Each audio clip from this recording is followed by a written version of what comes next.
I sat by the fire, the warmth of the flames flickering against the cool night air. The sounds of the savannah filled the quiet, crickets chirped, and the distant call of an owl echoed through the trees. In the distance, I could hear the faint rumble of a lion's roar. But my thoughts weren't with the wild, they were with her. Her name was Zoe. She was unlike anyone I had ever known. She was from a nearby village, and each time she came to visit, I couldn't help but steal glances at her. She had a way of walking that made the earth itself seem to bend under her feet, and her smile, oh, her smile could light up the darkest of nights. It was early in the rainy season when I first saw her up close. The village was busy preparing for the new harvest, and people were gathering at the village square for the evening dance. I had no intention of joining, I was more of a watcher, someone who preferred to observe from the sidelines. But that night, something in the air felt different. Zoe was dancing with her friends, her movements smooth and graceful. I had seen dances before, but there was something magical in the way she moved. Her laughter echoed in the air, and I couldn't help but feel drawn to her.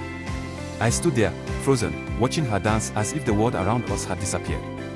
At that moment, one of the dancers called out, "Come, brother. Join us." I hesitated. I wasn't a dancer. But something about the invitation, and something about Zoe, made me step forward. I didn't know what I was doing, but my feet moved before I could think. The rhythm of the drum started to beat louder, and for the first time, I felt a connection. The energy in the air lifted me as I joined the circle of dancers. My feet moved awkwardly at first, but soon I felt the pulse of the drums guide me. And then, I found myself dancing beside her. Zoe turned to me and smiled. "You're not so bad," she teased, her eyes sparkling. I couldn't help but smile back. "I've never danced like this before," I admitted. "Then you're learning from the best," she said with a wink, and I couldn't help but laugh. We danced together as the night stretched on. The firelight cast shadows on our faces, and the stars above seemed to twinkle brighter, as if watching us. With each step, I felt the distance between us fade. It was as if the world was telling me that this moment was ours, and only ours. After the dance ended, Zoe and I found ourselves standing outside the circle of firelight, away from the crowd. The sound of the drums faded into the background, replaced by the soft rustling of the wind through the trees. "You're a good dancer," she said softly, her voice carrying a gentle tease. I laughed. "I guess I had a good teacher." She smiled, her eyes glowing under the moonlight.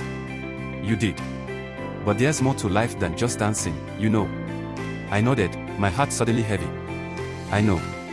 But sometimes, I think that if I'm lucky, I can learn everything I need to know just by being with you." Her smile faded for a moment, and I could see something different in her eyes. It wasn't just playfulness anymore, there was something deeper, something vulnerable. "I felt the same way," she said quietly. I took a step closer to her, my heart racing. "Then, what do we do now?" Zoe looked up at the sky for a moment, as if searching for an answer in the stars. When she turned back to me, her gaze was steady, and her voice was calm. "We wait," she said simply. "Love isn't something you rush. It's something you let grow, like the trees in the forest." I didn't understand all of her words, but I understood the meaning. Love, like the land, needed time. Time to grow, time to bloom. And so we stood there, side by side, under the vast African sky. The wind whispered through the grass, and for the first time in my life, I felt that everything was exactly as it should be. As the fire burned low and the sounds of the night surrounded us, I realized that this was just the beginning. Whatever came next, whatever challenges, whatever joys, I knew I wanted to face them with Zoe by my side. And that, I believed, was the greatest dance of all. The stars above us seemed to nod in agreement, and as I looked into her eyes, I knew that no matter where life would take us, our love would always be like the savannah itself, wild, free, and beautiful. We didn't need to say more. The quiet understanding between us was enough. And in the silence, under the moon and stars, we let the night carry us forward, hand in hand.